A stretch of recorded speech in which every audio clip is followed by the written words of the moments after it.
Hey there, it's Lisa Danforth, business strategist and leadership vision coach. And today I am here with the one and only Bill Atkinson, who is a retired Navy SEAL and teamwork expert. And I am super excited to have him on and be just sharing all of his brilliance of how he works with individuals, brilliance. Yeah, I love that word.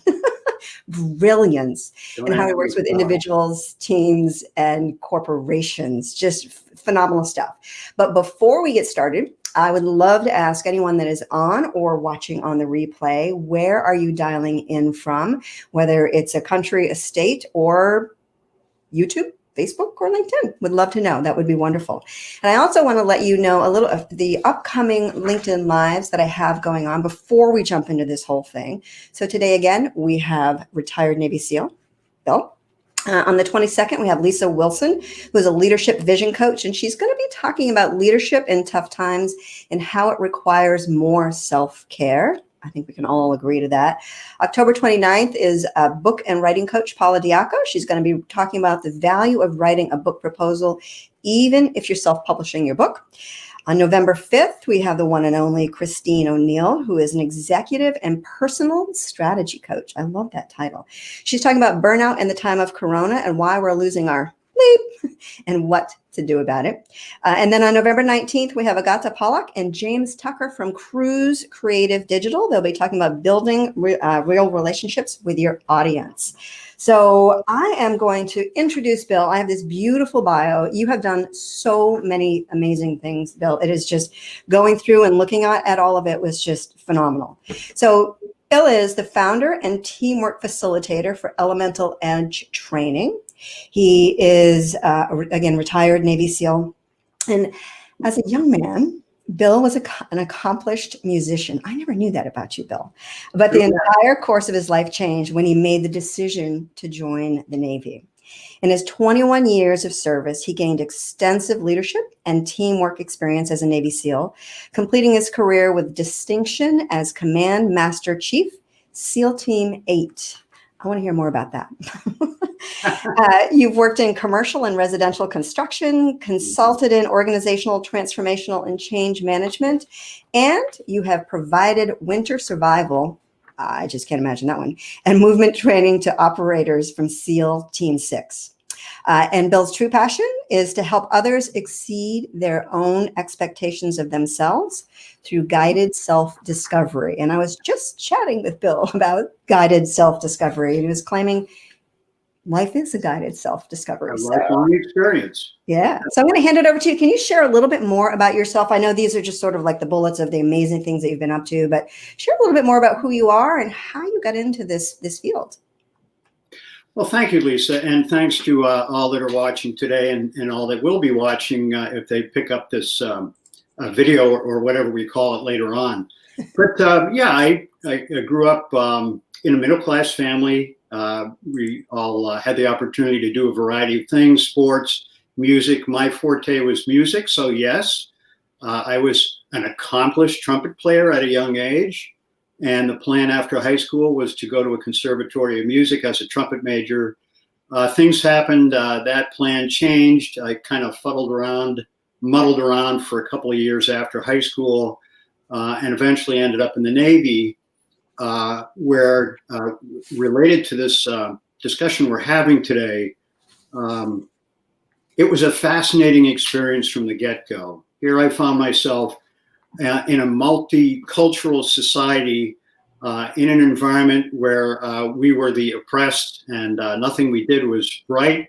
And the only way we could do things right and prove that we weren't wrong and could accomplish things was to work together as a team. So I never had an experience like that and only got better after basic training when fortuitously I heard about SEALs and ended up going through SEAL training, and the rest was history, so to speak, with a career in the SEAL teams with lots of leadership and management, lots of incredible teamwork, lots of incredible characters and character building, all that culminating with my last job as a Command Master Chief of the SEAL team. So some may be familiar with that, the term Command Sergeant Major. That's an Army terminology.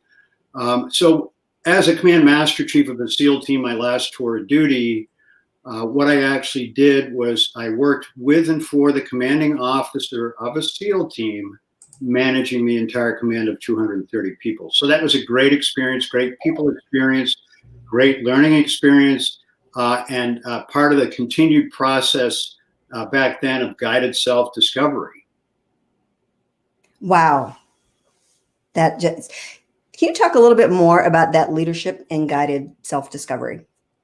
Sure. The leadership thing, first of all, I want to say, there's this notion that leaders are born, not bred. That is, certainly there may be people with characteristics that lend themselves better to be leaders, good leaders, solid leaders. But it can also be an acquired skill. And certainly in the service, there's the opportunity for that. With professional development, even if one was only to do one hitch in the Navy or the services, whether it was as an enlisted or officer, doesn't matter. There are many opportunities to get leadership training and experience. And so tied into that, of course, with that leadership training and experience, there's a guided self-discovery aspect to that, because we all have to, when we're put in positions of leadership, take a look at who we are as individuals. What are our beliefs, our values, maybe our ethics? Have we learned ethics? Those sorts of things. We have to take a good hard look in the mirror at ourselves and say, I'm in a position where I've got to lead the charge and convey to people that we need to get things done, and let's get it done. And how can I do that? How can I best do that? How can I best convey to the others and convince them that I have the capacity to do this, but we all have the capacity to do this together as a team. Can you share some of the skills or tools that allow you to step into that capacity? Well, at the core of it, from my perspective, is one's character. And I think that Don Miguel Ruiz sums that up very good in his what we call the 4 agreements. And the first one, there it is right there, so you know about it. Tremendous words of wisdom from Don Miguel Ruiz, boiled down to 4 agreements. The first one is to be impeccable with your word. That goes a long ways. Certainly it should go a long ways. The second one is that we should not make assumptions about anything. Anything. That's a great one. It's a good one, right?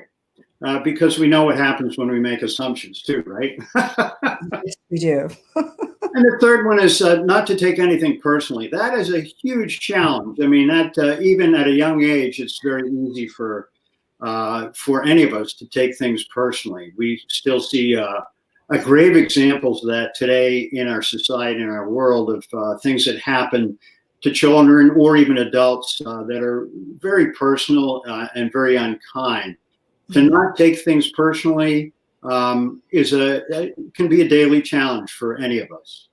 And the last one is to always do our best. Our best varies from hour to hour, day to day, month to month, year to year. But just myself as an example, every morning that I wake up, I think about, okay, what are the things I want to do today, I need to do today, I should do today. Even if I don't feel I'm up to the task, I'm still going to approach it like these are my goals for the day. I want to do these things, and I'm going to do my best.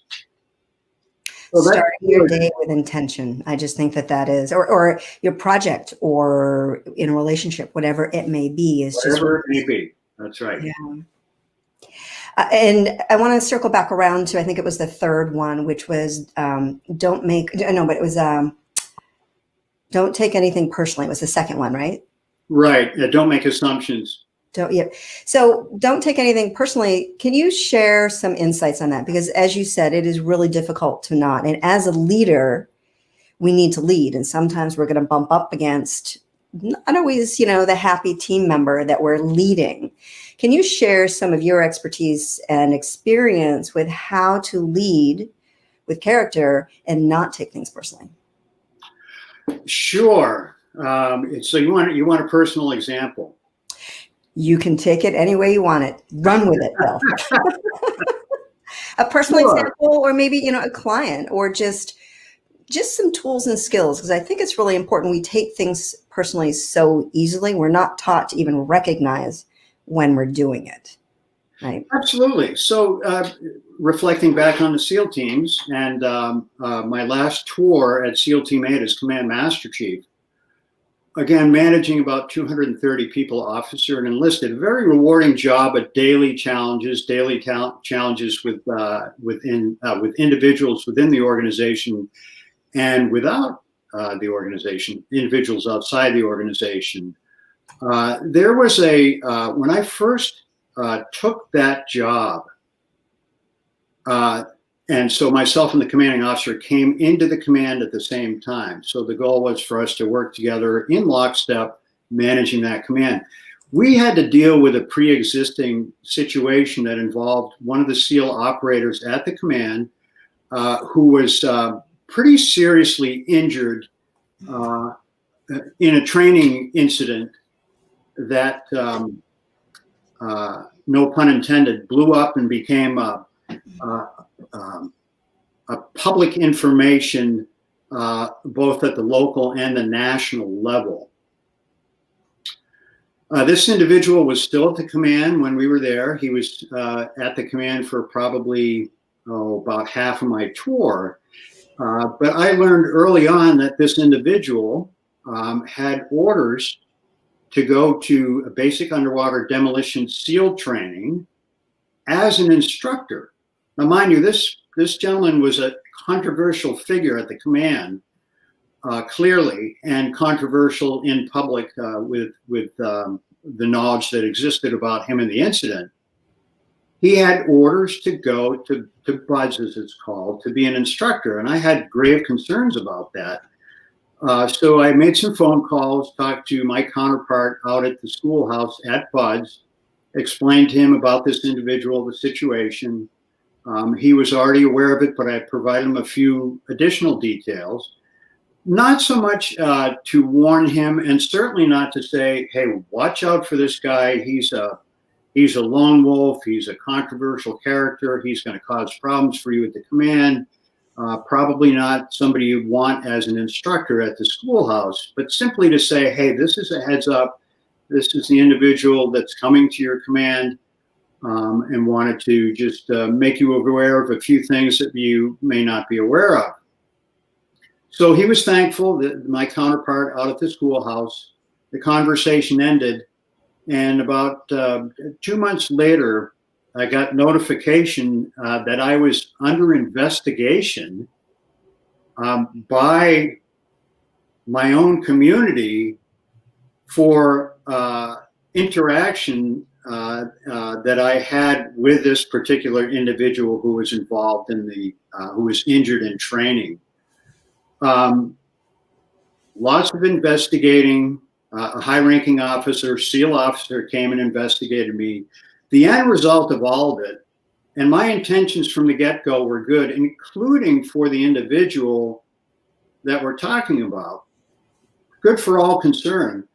At the end of the day, I ended up with about a week after I retired, that was my last tour of duty in the SEAL teams and in the Navy. About a week after I retired, I received a non-punitive letter of caution from the SEAL admiral in charge of the entire community. So you can bet I took that personally for a week or two. And as time went by, I would read the letter, the non-punitive letter of caution, read it again and again, and reflect on it. But I got to the point, and it probably took a year, where I went from periods of being angry about it to finding humor in it to concluding at the end of the day, you know what, the letter is a non-punitive letter of caution. It's not that big a deal. It hasn't caused me any problems in my personal and professional life. It's not a detractor if I transition into new opportunities and new professions. It's simply a non-punitive letter of caution handed to me so to speak, by the top brass of the SEAL community, who wrote that letter based on information that they were provided and decisions they made based on that information. So took a while, but at the end, when all was said and done, I no longer took it personally. Which is just, it's so easy to do. And I'd love to say, anyone who's watching, if you can pop in the comment section, have you ever spoken up in a very intentional and authentic way and been reprimanded for it? And that makes us want to step back and not do it again, but to come back to what it is that your topic is, which is character, right? And leadership. Is that we need to be able to step in and own that character, be who we want to be, and lead in a way, even when it's uncomfortable, which is exactly what I heard that you did. So just congratulations. Not easy. It was the right thing to do. Exactly. There was a lot of self-reflection when I came to the conclusion, hey, I need to take some action steps. Make some people informed that need to be informed, or that I know need to be informed, and so it went from there. Yeah. So I say, Etienne Morris said, "This is such a relatable story. Thank you so much, Bill, for sharing this." You're welcome. And it is, because as a leader, it is our responsibility to lead in a way, even when it's uncomfortable, and when we can be, brought to task or brought to the mat, or what it may be. So thank you for sharing that story. I think vulnerability is an important piece of leadership as well. And you've just shown that by sharing that story. So thank you. Well, and related to that, I can harken back to another short SEAL story. Doing winter training on skis with heavy packs and probably knee-deep snow up in Labrador in the middle of the winter, being on a training patrol, it was probably -20, -30 that day. The wind was blowing pretty well. Mile after mile after mile after mile on our skis with our heavy packs, taking turns, breaking trail. How much longer do we have to go? How much further do we have to go? Why are we doing this? And the answer that we got from the training cadre, I was in an operational unit at the time, was you don't have to like it. You just have to do it. And that, that's true for leadership as well. We're going to get those situations. We're going to find ourselves in a situation or a situation, where we have to get up there and lead. We may not like the situation, but we don't have to like it. We just have to do it. The expectation is, as a leader, step up to the plate every time, consistently, do the best you can, make the right decisions, get others to help you make the right decisions if you're not sure what the right decision is, but you have ideas about it. Can you share a little bit more with the audience about the leadership, being authentic, and being able to, how do I want to phrase this? Hear what the other person is saying, right? Because everyone wants to be seen, heard, and recognized. But that doesn't mean that we're agreeing with them. And I really heard that in part of your story, what you just said. How do we lean into our character as a leader to really see what the other person is saying, even though we're not agreeing with them? That's, I'm glad you brought that up. We've got to be effective listeners if we're good leaders, right? We do. And effective listening means zipping it for a period of time, right? For an appropriate period of time. Listening empathically to what the other person is saying, weeding out the chaff, coming to conclusions, being reflective in our listening by saying, hey, this is what I think I heard you say. Do I have that right? Is that in fact what you said? Do I have that right? And then coming to conclusions with leadership in mind, because I think we're still talking about leadership, correct? Coming to conclusions that still keep things moving forward, keeping the train moving, keeping on focus, keeping on point, keeping people honest, making people feel that they're part of the solution and not the problem. So important. so important, and keeping the team and the organization healthy. So that's, I may have digressed a little bit there, but it's just that good leaders lead, but they also follow. Right? That's part of the development, important development of being a good leader, is we also have to be a good follower. Mm-hmm. Be a good follower first. Yeah, that's probably true on a lot of occasions, but even when we're in positions of leadership, there are still times we need to follow. We're not experts in everything. We may have a lot of expertise in a lot of things, but we're not experts in I've met no one that's an expert in everything. I've met some extremely talented people that have a wide variety and depth and breadth of experience and expertise. But when we're in positions of leadership, I don't care who you are, you're still relying on others and their expertise and their input and their thoughts to make good decisions, which also reinforce for them, as well as yourself, that you're a good leader. What I love about what you've been saying is it's relevant to any area of our life, whether we're in leadership, whether we're, a SEAL, whether we're a parent, or in any relationship whatsoever, is we can take everything that you're saying and implement it in all the different areas of our life to raise the vibration, raise the positivity of it. Right. That's right. And the positivity is a really important piece, isn't it? All the leadership and management training I've received over the years, a great deal of it in the Navy, but also subsequent to that, emphasizing the importance of leadership, talking about leadership styles, leadership traits, the characters of a good leader, examples of a good leader, so on and so forth. It is remarkable to me how many people have those opportunities to get that kind of leadership and management training, experience it in the classroom setting or whatever the learning environment is, to learn those leadership and management skills. And then they go back out into their real world, whatever that is, where they continue in their position of leadership and management. And what were their takeaways? Have they taken them on board? Have they assimilated them? Are they using them or not? If they're using them, is it in a positive manner or not? And if it is in a positive manner, which we hope it is, which we want to be, we want to strive to be good leaders with a positive message consistently. What's the impact of that for ourselves, for our team, for our organization?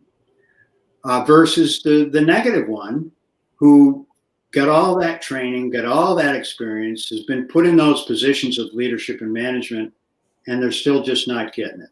What are the consequences of that? Versus what are the positive outcomes of the positive person? It's very interesting to see that happen, but that's life. Back to my point about are good leaders born or bred? I still believe I'm a living example of it.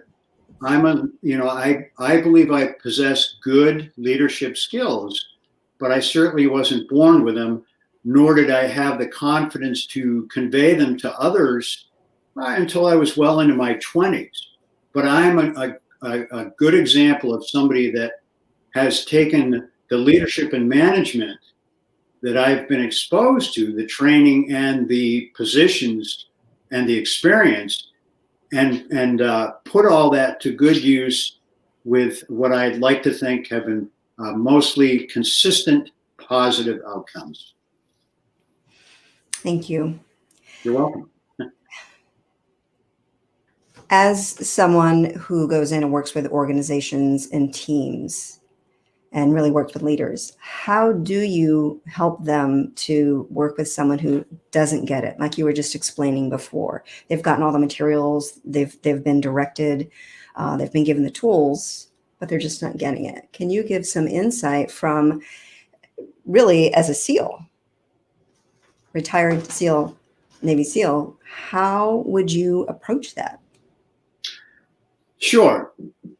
First off, let me start by saying that the vast majority of the opportunities that I've had with the private and the public sectors, elemental edge training, have been short duration, almost like introductory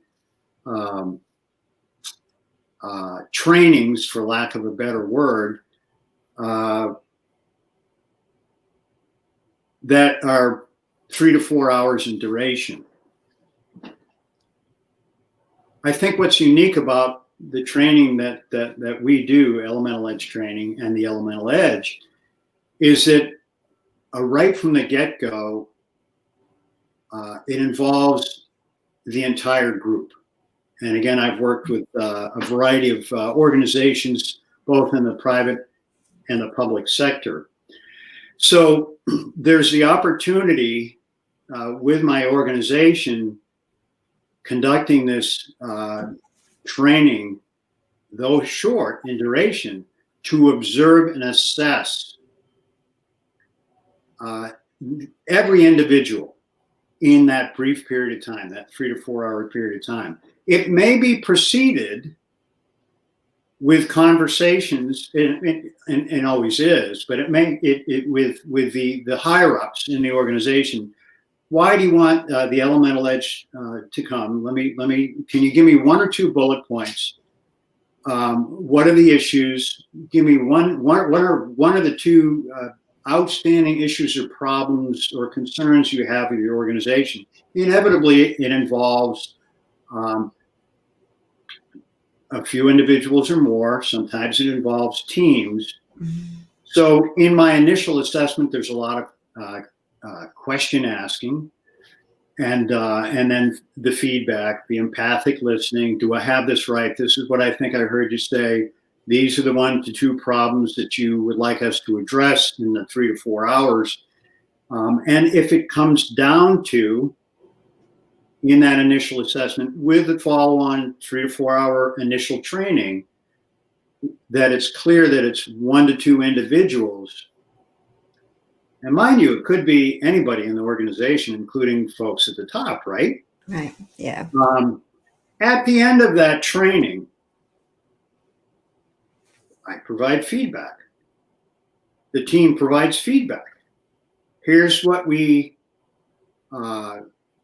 assessed. Here's what we concluded. Our language is neutral. We try to keep it positive. Here's what we observed.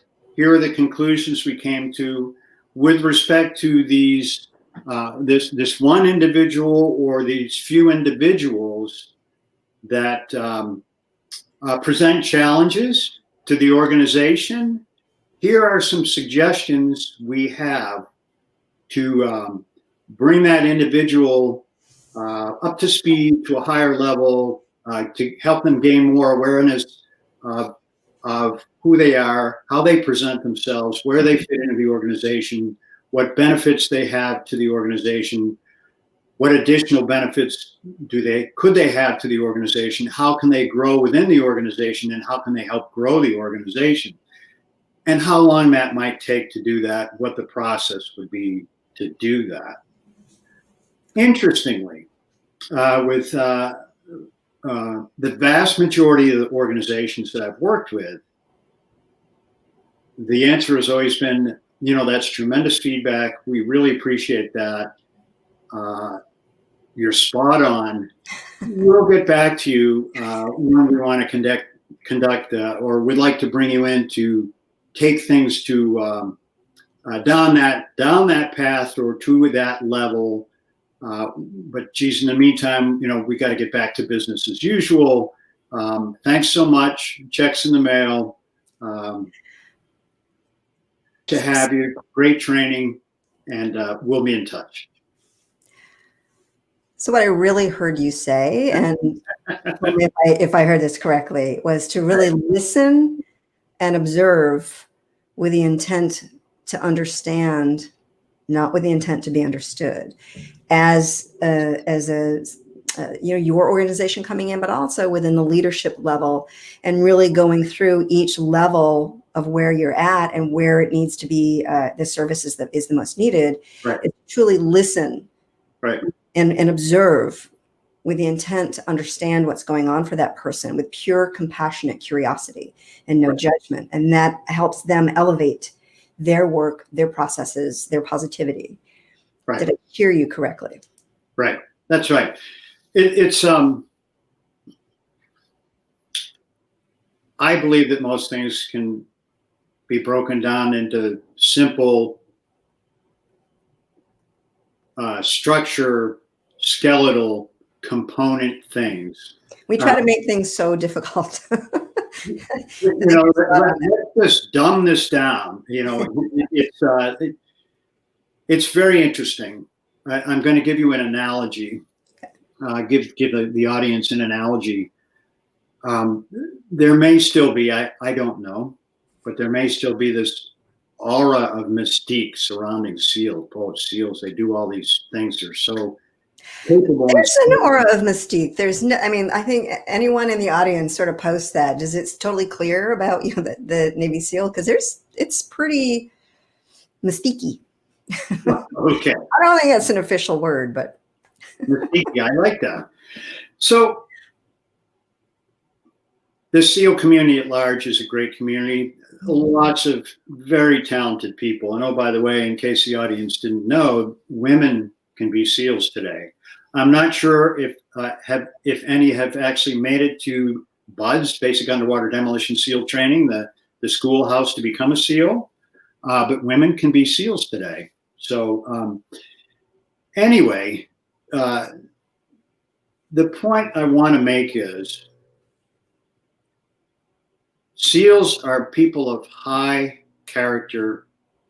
It's drilled into them. It may be already ingrained in some people that show up at the schoolhouse to become SEALs, but for the rest of us, it is ingrained over a long period of time, so that when we finally become a SEAL, we understand what character is. We know what the right thing to do is. We know what conducting ourselves the right way is and is all about. And we have a lot of skill sets. A lot of time and money is put into SEALs to make them be the extremely talented and capable individuals and teams that they are. But when it comes to their accomplishments, back to the aura mystique thing and some of the remarkable things that SEALs have done and SEALs continue to do. If you were to ask a SEAL, hey, can you share with me how you and your team did that raid on Osama bin Laden? And by the way, there's a movie that shows that. How did you do that? The SEAL would say, maybe.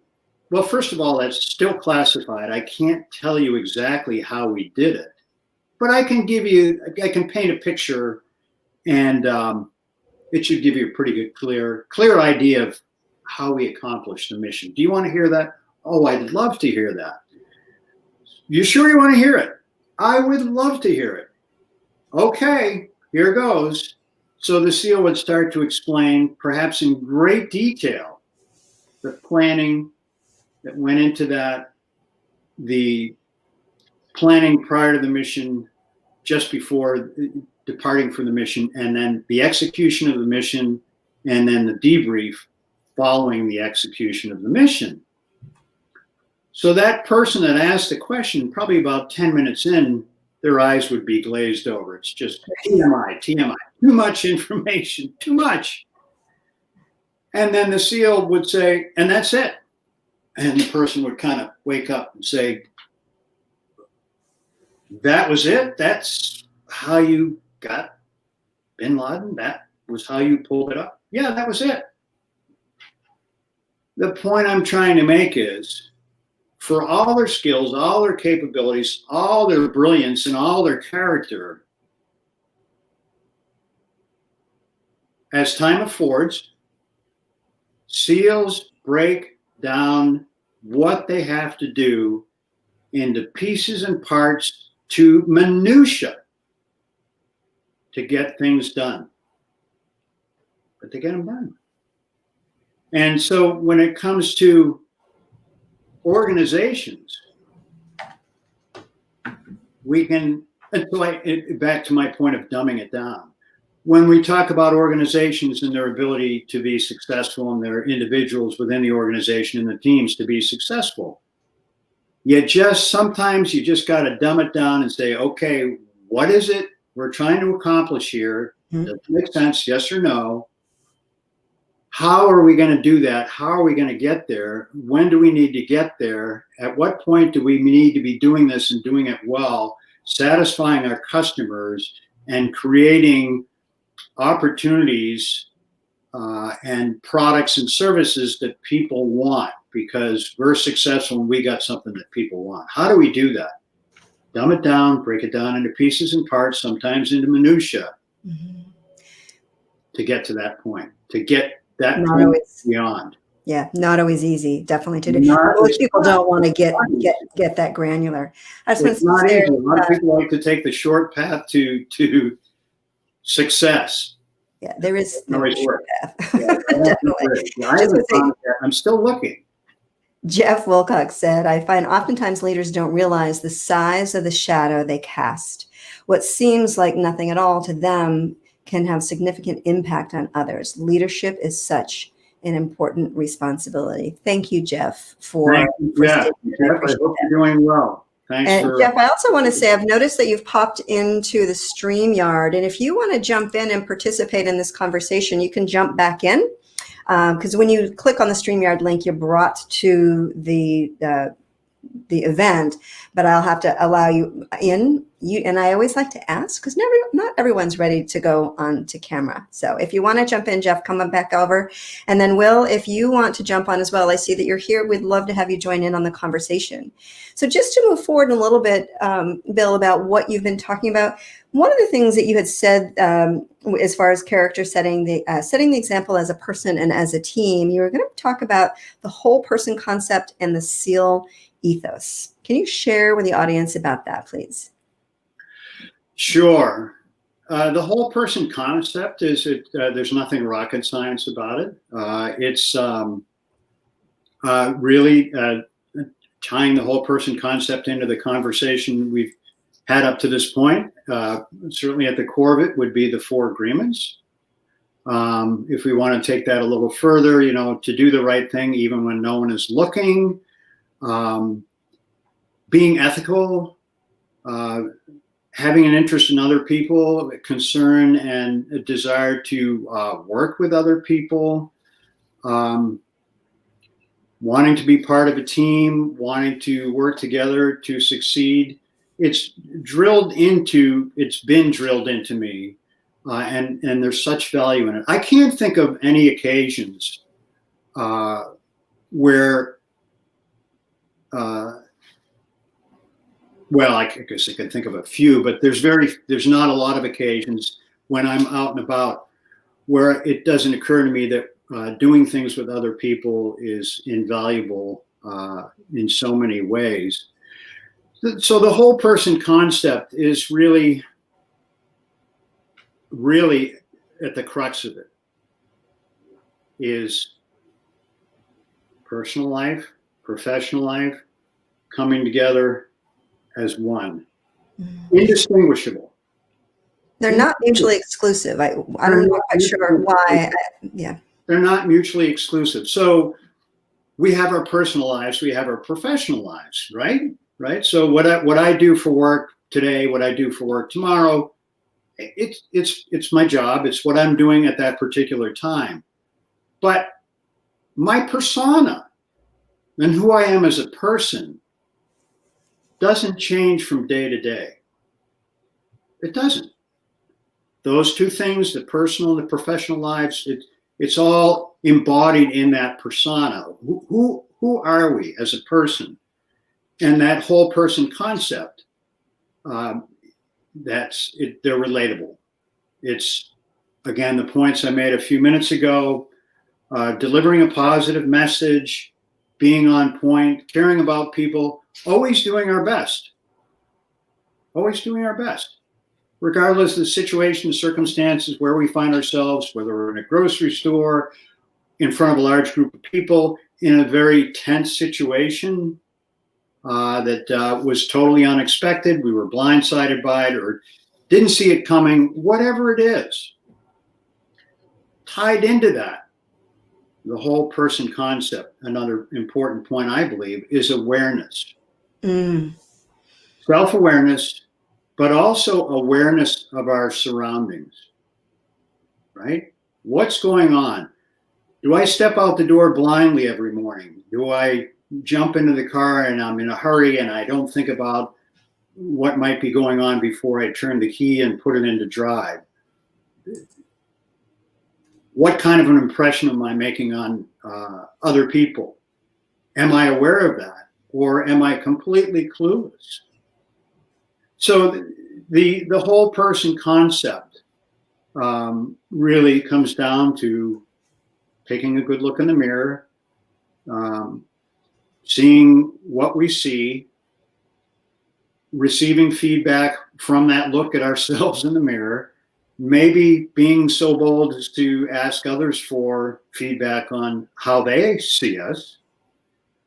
But at the end of the day, trying to do the right thing consistently, trying to do our best consistently, and exhibiting a persona that is consistent with who we are, how we see ourselves, and how we think others see ourselves daily, all the time. So I think there was another point you mentioned. I got kind of spun up and wound up with the whole person concept, and you tied it into. Well, just everything that you've said, I just want to reiterate from back in the beginning, which is the leadership, the character, the intention is all when we show up that way fully in any area of our lives, we're leading our lives the way that we intend to lead, and you can't go wrong. Like Right. Everything that you're sharing is something that we can implement in every single area of our life. So. It is, and of course we when it comes to other people, we have to be empathic, we have to be good listeners, and we have to genuinely, tying it into being empathic, we have to genuinely care. And for me, that caring piece I found over the years, and it's genuine. In the past, it was kind of a chore, right? Was to listen to somebody else to see where that person is coming from, who they are, what's important to them. In the past, I kind of considered that a chore. Now it's more of a curiosity. I'm fascinated by people. Maybe that goes back to my time in basic training when I found myself in a totally foreign environment where I essentially was incarcerated for several weeks with a group of people that I didn't know any of them. It was fascinating. I was fascinated by that. And I think here I am coming full circle with that. Really having certainly a curiosity, if not a fascination, to learn about other people and learn about what makes them tick and what's important to them, where are their values, what's valuable to them, where are they going with their lives, what are they doing with their lives, who else is in their lives, and why. So Curiosity. Just right? Genuine, compassionate curiosity. Life is a guided self-discovery. And, if our eyes are wide open, ears are wide open, my ears don't work so well anymore, hearing in particular. But that curiosity, a curiosity with things and people and situations in daily life. I love it. It will get you far. It absolutely will. When we pause and ask questions and, again, listen with the intent to understand. That's right. Bill, can you share, one to three of the people who have been most influential in your life? You've had quite a path, so. Do I have to name names? If you're willing to name names, you could just sort of make up a figure if you'd like to. Well, first and foremost would be my wife, Kate. We've been together for 8 years now, and we've had many trials and tribulations and lots of great experiences. We've been married for Kate would correct me on this if I'm wrong. I'm sure she'll let me know. I think, it's been months now. No, it's only been about 5 weeks, but we've been together for 8 years, and such a great woman with so many great skill sets and wonderful attributes. She's been a big influence in my life and helped create a good balance in my life in so many ways, personally and professionally. So certainly Kate, first and foremost, love you, Kate. But nice touch. well, thank you. Yeah, brilliance, right? It wasn't brilliant. The I had a lot of tremendous mentors throughout the years, many in the SEAL teams, more than I can enumerate, but I'll just rattle off some names, first names only, to protect the innocent and not the guilty. But Bill, Ryan, another Bill, John, another John. So I'm going to interrupt you. Yes. Why are these people important to you? What is it that you've learned from them? Because I agree with you. Kate rocks. Like she's solid. She's authentic. She's real, and she shows up for you. Right. What with these other people that you're mentioning? How have they been influential? What is the impact that they have made on your life? How can other people see that within your life and maybe try to invite it into theirs? They were people I aspired to be because they already had a lot of the qualities and characteristics, and Jeff, by the way,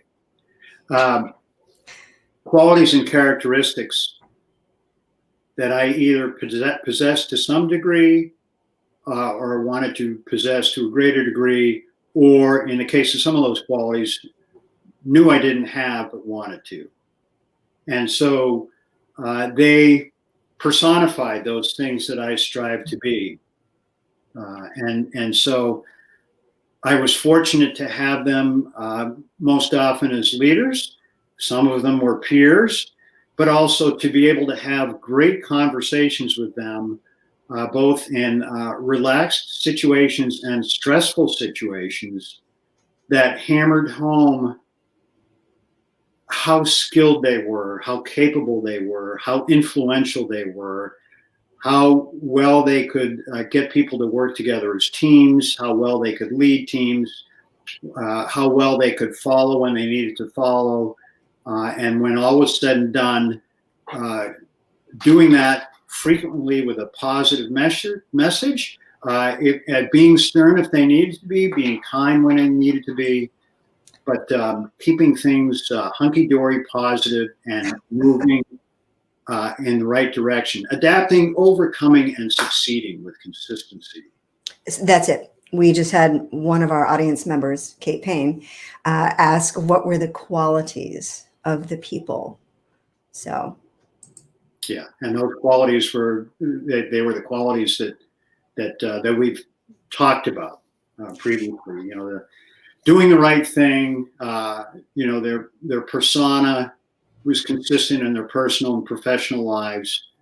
They were humble. That's another word I have. Humility. Mm-hmm. Oftentimes, good senses of humor. Very not hesitant to make humor on themselves. To be humble. Yeah. As you were talking, humble was a word that really came to my mind. But where the perspective that I was coming from was you needed to be humble to be able to look at someone. And I think we forget this as we're seeking to improve ourselves is we need to be humble enough to find people who we want as mentors, but also to reach out to them, to be led by them. Can you talk a little bit more about that? Because I think I find it very difficult for people to seek a mentor and be humble enough to receive what the mentor is teaching them. Like you said, in stressful times as well as easy flowing times. Sure. Gotta love the internet, right? I mean, it's there's lots of systems and lots of opportunities to gain mentorship. Bill, I'm going to interrupt you. Go ahead. I want you to talk about you. Okay. Okay. Right. How did you find the humility? How was it that you found mentors and were able to have them guide you? Can you share that? I can share that, but the point I wanted to make is that so much information is so readily available instantaneously today, right? Just pick up your phone, pick up your tablet, pick up your laptop, and Google it, right? Great stuff. I love it. It's a wonderful thing. But I, for one,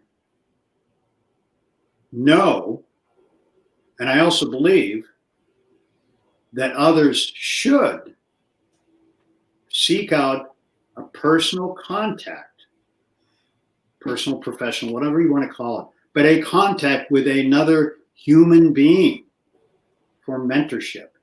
That's where I gain the most traction and mileage. That's where I continue to gain the most traction and mileage, is from that face-to-face human interaction. More challenging today with our COVID world, and I don't mean just like what we're doing right now with this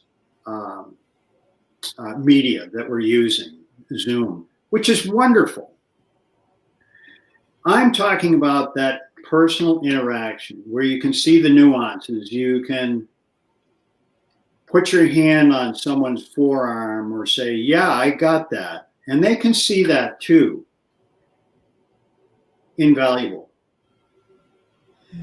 Whether it's a peer, whether it's someone older than us, whether it's someone younger than us, I seek mentorship from people of all ages, all gender identities, all walks of life. I don't want to say on a daily basis, but believe you me, on a regular basis. And it's that human interaction that's so important. And that's where I have gained so much of that mentorship, whether it was prior to the Navy, in the Navy, or subsequent. Beautiful. Thank you for sharing that. I really appreciate it. You bet. The things that you've accomplished over the years. It isn't like just starting a business, which is difficult, but you've been a Navy SEAL, and is exceptional. So thank you for sharing that insight. We're coming up on the hour.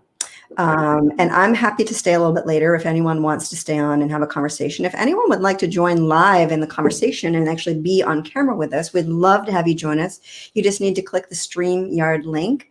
And again, Will is on. Will, if you want to jump on, please just put a comment in there. But is there a question, just to sort of sum it up towards the end, is there a question that you would have asked yourself that I didn't ask that you'd like to share?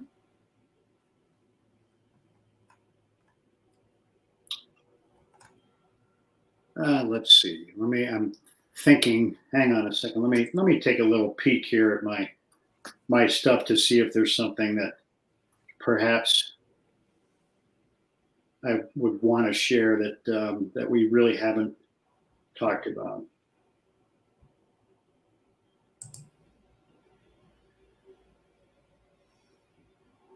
Well, yes, I would say the question that I would pose to the audience, is, what do you think about our world today? So it's a number of questions, actually. What do you think about our society today? What do you think about our world today? What are the things that you think are important? What are the things that really are important? And what would be your answer or answers to those questions? We live in a very tumultuous time, both in our own country, but in the world. There's so many issues that are going on that are being addressed in a variety of ways. What do you think the important ones are? And if you had the opportunity to stand up to the microphone and convey what you think those are and how you think we should go about taking some of those issues and challenges head on, what would you say? What would you say? It's, I think we should all be thinking about a variety of things as it relates to us as human beings, as it relates to the world we currently live in, and what's going on in our world, not only with humans, but with our world in general. That's it. I don't mean to sound such big picture or whatever you want to call it, but it's I've had lots of conversations with lots of people about the times we live in currently, younger folks, older folks, and all of them say these are challenging times we live in. I wish they could be different. I wish they could be better. Well, how could they be different? How could they be better? We're all in this together. And just to tie that in to what you said earlier is really awareness, right? When you've got that curiosity, awareness precedes choice. So I really love what you just said there. And if anyone is willing, if you would post in the comments, what did you feel was this major priority that you were just driving after, that now that we're going through this pandemic and everything that's going on, you're realizing it is no longer a priority. Right. It is no longer who you want to be or what you want to achieve. Right. If you could post something in the comments, I would appreciate, whether it's something specific or, I've definitely seen some, reprioritized. I just want to jump in and share. Lauren says, interpersonal contact is key to weed out poor information. So true. In other words, real data-driven experience versus fake news equivalent. There you go. Yes. And again, audience member Kate Payne. Thanks for joining us, Kate. I would love to say, let's remind ourselves to be kind, give others the benefit of the doubt, and listen. That is so true in any instance, and especially when we're agitated, I think, is to slow down and really look at, so that we can take our lens off and see through the lens of the other person, or at least try to. And then Jeff says, I think we are the least tolerant we have ever been right now. Don't share your thoughts or opinions lest you'll be vilified in social media. Jeff, you are so spot on. And it really ties into what Bill was saying earlier, which is when you speak up and then you get a letter of reprimand, when you are being authentic and really leaning into that character, into that leadership. So. And there's so many clever people in social media these days, including those with bad intent, that could take this presentation or this discussion you and I are having and change the verbiage so that the message I might be delivering is completely different than what I actually said. That's kind of scary. It's happening every single day, no matter what side you're on, right? No matter, and unfortunately, they are sides. And fortunately, we have so many polarities. And when we can approach it, like you were saying, Bill, with true character, with true intent and intention, we can then start leading in a way that gets everyone at least moving in a similar direction rather than opposite direction. So well, I just want to thank you so much for showing up and sharing your stories, being vulnerable with us, and just sharing your years of experience. I greatly appreciate it. Where can people find you? They want to reach out, learn more about either you in general or you in Elemental Edge training. It's so imperative these days to bring in this type of training. Well, it's been a pleasure, Lisa. I've really enjoyed our time together. And thank you to the audience for all of you that have been listening in and asked some questions and made some great points. Thank you for that. And very easy, elementaledgetraining.com. And then, of course, you'll find me on LinkedIn. So look forward to hearing from you and perhaps having the opportunity in the near future to spend some time together, whether it's one-on-one or with a group or whatever it is. Thank you. And Bill, your profile, is it just Bill Atkinson? Is there something else within there just so that everyone can make sure that they find you? You mean on LinkedIn? On LinkedIn, yes. Sorry. Well, it's probably know LinkedIn much better than I do, but certainly if you went into LinkedIn and in the search, you type my name, you'll find me. Elemental Edge. Okay, great. Yes. And I just want to sum up again what we've got coming up. We've got some really great interviews coming up over the next several weeks. Next week, it's Lisa Wilson, who is a leadership vision coach, talking about leadership in tough times, and that requires more self-care. All of these are sort of weaving into leadership and self-care and how we can have improved character and be a better leader. October 29th, book and writing coach Paula Diaco from Write Stories Now about writing your story, putting your proposal together. November 5th, it will be executive and personal strategy coach Christine O'Neill talking about burnout epidemic that we've got going on. And then November 19th, we have Agata Pollock and James Tucker from Cruise Creative talking about building relationships with your audience online. So thank you so much, everyone, for joining us. As Bill said, thank you for all of the participation, the comments, and showing up. I really appreciate it. It's just such a joy. And Bill, thank you very much. I really appreciate our time together. And as always, to your success. Thank you. It's been my pleasure. Thank you all.